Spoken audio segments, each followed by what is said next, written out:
Okay, so welcome back to my channel. I am Jason, and this is from Sinn's Perspective Reviews, just in case you didn't know where you were. So this is going to be a recap of Shrill, Season 1, Episode 4, Pool. Okay, so it opens with Annie as like she was maybe a teenager, and she was on vacation with her family, and so they were all going out to the pool, but she decided to stay in. She's like laying across the bed in like a sweatshirt and jeans, and she's basically her mom is trying to get her to come out, and she's like, no, I'm fine, I just want to do the ABC. So we flash forward to current day, and she's in the kitchen. She's Fran is cooking, and they're talking, and so Lamar told his sister what happened between him and Annie, and not surprisingly, but she so of course Annie was like, oh, okay, are you okay? And she was like, sure. I mean, the closer, if things work out between you and Lamar, basically she saw it as a plus that if they got together, they'd be closer to becoming sisters. So they have a really cool close friendship. But so they talked for a while, and then the whole conversation of Ryan came up, and of course Fran, she's over it. She don't want to hear about Ryan. He's like shit to her, and I mean, to be honest, he's just like shit, period. So she just doesn't want to talk about it, and I mean, that's basically where that whole situation ended. Annie, she's now at work, and they're doing some issue that they do, I guess, every year. It's 1001 summer stories, and he's basically talking to them about he wants like quality stories, and please don't regurgitate the same thing, just be journalists, okay? And then he talks about there was a change in the insurance for the company. They now included a preventative health care discount. So if everyone on the team in the company works kind of becomes healthier, the company gets a big discount. And so his thing was that they would do their first group activity would be biking. Okay, so of course there are some people are like, oh, okay. Because, I mean, even though you like your co-workers, how many people want to actually hang out with them after work, like outside of work? I mean, I don't know. And so the meeting wrapped up, and Annie wanted to do, like, maybe we should do, our group activity should be about this article about this pool party. And he was like, well, no, he doesn't want to do that. He was like, basically he wants them to do what he wants to do. He's the owner. He wants to do the bike thing, and he basically, like he always does, dismissed her. He's rude and like owning into. I mean, I'm sure there are bosses out there, but he just went on and shoved their own out the office. Like, no, we're gonna do this, and yeah. So that the whole pool thing about the pool party came in for the calendar, something to add to their calendar, and she actually wanted to take that and use that as a group activity. He was like, no, that's perfect for the calendar, and that's what I want to do, and yeah, that's it. So she's now talking to Amity, and she was like, he was just so dismissive about the pool party and my ideas, and my last article got such great reviews, and it's like I'm back at square one with him. And Amity basically gave her some bad advice, really. I mean, as far as I'm concerned, he was like, well, you have a login credential, so just upload something. Okay. So she has decided that, okay, that's not a bad idea. So she's leaving work, and Ryan is out there. So Ruthie is walking out with her at the same time. Ruthie is uncouth. She's like, who the hell is that? He looks like a bear or something. He just looks unsanitary. He did. He looked unsanitary. But she was like, and Andy was like, yeah, I know him. So she's like, I'll just talk to you tomorrow. Okay, so they say their goodbyes. And so he's like chasing her around, like, I was trying to call you, and da-da-da-da. And for some odd reason, she felt like she would tell him that she slept with somebody else. She didn't say the person's name. She just said that she had slept with somebody else. And this fool had the nerve to get his nose all out of joint about it. She was like, well, so you did what you did, and I did what I did, and basically it wasn't. So he's sitting there all upset, like, I don't know how to feel about this. I was like, oh, you probably feel the same way I felt when I found out that she was sleeping with the pencil girl, the pencil girl. And so he's still trying to. He's just so full of shit. Like, I'm just looking at her like, it's kind of hard to watch them together because I'm just looking at her like, okay, this dude is so full of shit. I mean, he wasn't honest about telling her that he wasn't sure what he didn't know what he wanted. But I mean, she's had so many red flags and cues to just leave that alone. And Fran has been telling her, but it's something about this Ryan guy that she just can't get away from. And I mean, it could be a lot to do with when you're used to being abused. It's normal. And so to have people treat you a certain way, not specifically her, but just in general, if you're an abused person and you're used to being abused, you're used to people verbally abusing you, physically abusing you, emotionally abusing you, then when it happens, you don't see it as anything out of the ordinary. It's just par for the course. And so I think that's where she is. Like, he's just such an ass and just full of shit, but she can't kind of disentangle herself from him, because even though she knows that she's not being treated right, she really doesn't act like, she acts frustrated, and she does, get upset when he does things, but obviously not to the point where she's willing to let him go. And she basically told him that, if I'm not going to be your girlfriend, I'm tired of doing this half-ass, whatever this is with you, and I just rather not do anything at all. And she walked away, and he's still standing there like a buffoon. So, Fran and Annie, they're getting ready to go to this pool party. Fran is, she had taken some pill, some kind of opiate, I don't know what it was, and Annie was talking. She was like, you took 20 of those, and she was like, I always do better with women when I'm high, or something she said.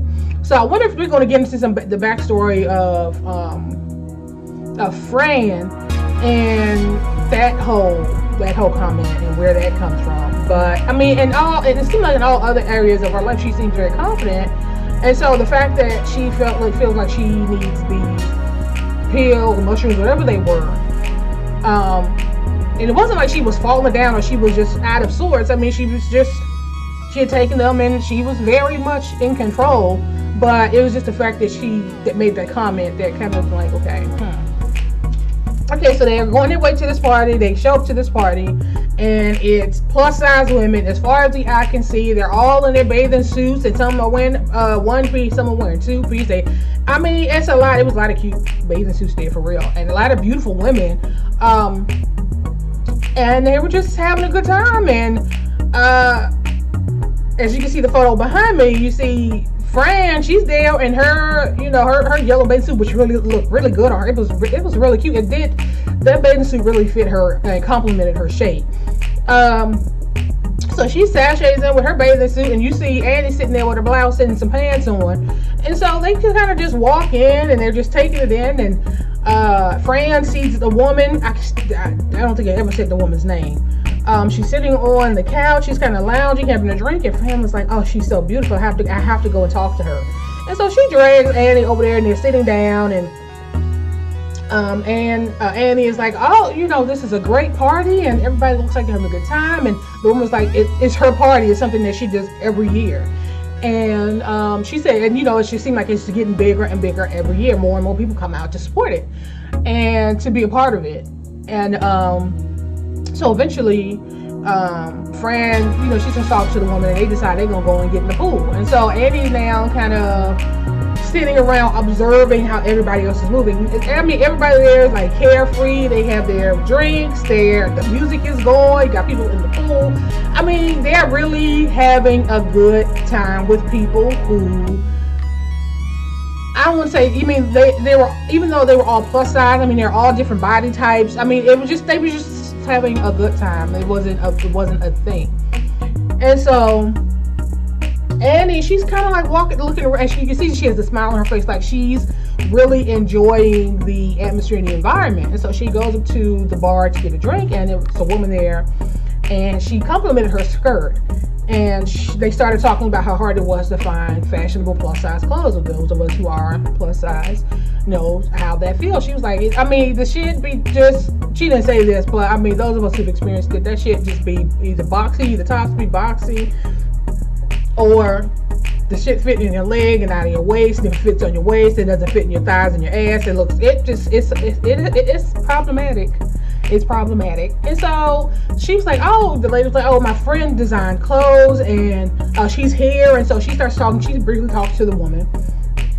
And then the next thing, you know, the song comes on. It was Ariana Grande's, what is that song? One more time, I need to be something.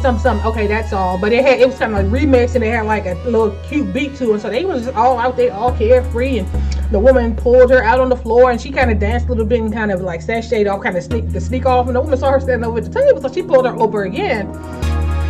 And they started, she really got into it like she did at the party. She let loose and she danced, and she was having a great time. And so she finally, she goes back over to Fran. So at this point, Fran and the woman who throws the party, they're back on the couch talking. And she walks home and she was like, oh my God, I'm just having such a great time. And she taking her clothes off. So she had a swimsuit on under her clothes. So she just says, I'm just going to get in the pool. So she went on and jumped in the pool and was having her a great time. So she eventually gets out the pool, and she goes to look at her phone and realized that she is 2 hours late for this bike thing. So she rushes there just to see them coming around and being on her bike. Of course, she doesn't have a bike. She's walking up, and Amelia was like, "Okay, you look like a wet rat," because her hair was still wet. And she's like, "I know, you know." He was like, "But how was the party?" "Oh, it was great." Da, da, da, da. And so Gabe and his husband Tony, they're called a tandem bike, where it has the several seats. So they're on their tandem bike, and of course she's apologetic, and I'm sorry. Time got away from me. Da, da, da. And then he made some comment, and he's like, "Oh, okay, so you're here 2 hours late." And so of course she apologized, and then he made some comment about lazy bodies, lazy minds. Something to that effect.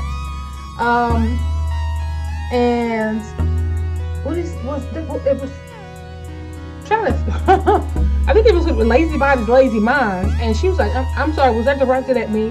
And so Gabe, he said he went to pull her to the side to talk to him private. She's like, I'm not trying to embarrass you, but there's a sloppiness. And he didn't say about you. That was just what he said. He was like, there's a sloppiness. And he said that this is supposed to be about helping, the company save money. And yeah, it is lazy minds and lazy bodies. This country is just people just sitting around on their asses with their faces glued to their their phones or their tablets, and and it goes on. And she's like, I'm sorry, and what does that have to do with my health? And he was, basically it's the same thing that, you hear that, to be true, but at the same time, what you say and how you say it are not the same things. And so he basically told her that being a journalist is not about always being glamorous. Sometimes it's about doing the work and getting paid in peanuts. She was like, I know. And he was like, success is about trying. And he said, I try every day, to be better, to do better. And so she was like, okay, I get, I get what you're saying. And so now she's back at the house and she's talking to Fran. And Fran is there with the woman from the pool who still doesn't have a name. If they said it, I missed it. And she's going on, and she was like, and you know, she was talking about the conversation she had with Gabe, and he was making a comment like, he was insinuating that being less fat would make me better in my work. And she said it's not like I don't get these messages everywhere I turn, from the latest workout whatever to the latest tummy time tea that makes you shit your brains out and da da da da. And she said it's like I'm back in 4th grade when my mother told me that I should have a bowl of Special K instead of what she made for everybody else, so that the boys would like me. And so you see more every episode. You see more and more about why she has such obviously she loves her mother, but they don't have the kind of relationship they could have, because she, when you say stuff like that, especially basically to anyone who is having an issue, it does something to them. It has a lasting effect on them. It does kind of become ingrained in their psyche, and it does impact your relationship with an individual. No matter how much they feel about you, it's like they're going to always go back to those words that you spoke that they felt that was hurtful or disrespectful or dismissive, or whatever it may be. And so her relationship with her mother is not what it could be. And so she, starts to get emotional, and she was basically like, she's just sick of it. And so she told the woman, and so she kind of walked out of the room when she came back. She's like, I really don't want to leave on that note, but the woman did say, after she said the story about her mother, the woman did say, I've heard that too. I've had my parents say that to me too. And so she did the whole thing when she walked out, and she came back. She's like, I really don't want to leave on that note. She said, I just want to end on, I had a great time at your party. It was a great and wonderful party, and I really did have a great time. And so she grabs her laptop and goes up to her room, and she types the story, and she posts the story without getting it approved by Gabe. So that's going to be interesting next episode. So she went on and posted the story. So then they flash back to her being a teenager again. Her parents is in the wee hours of the night. She's on vacation with her family. Her parents are asleep in the bed, and she's in like a rollaway or something. Maybe she's even sleeping on the floor. And after everybody is asleep, and it was actually kind of dangerous for her to do that, but because it's dark now and everybody's pretty much in bed, that's when she felt comfortable enough to put on her swimsuit and just hang out in the pool by herself. And it was kind of sad. I mean, I'm sure people are going to look at the meaning of that, how it's dark, and she's decided that she's more comfortable alone. It was just really kind of sad to watch. But that's how this episode ends. I'm sure the next episode is going to be Gabe, fire coming off his head that she posted a story that he didn't agree to. So yeah, I'm going to end this here. Please comment, rate, subscribe, and of course tell me, if you have any other shows that you may be interested in me kind of taking a look at. Please leave that in the comment section, and I'm going to end this here.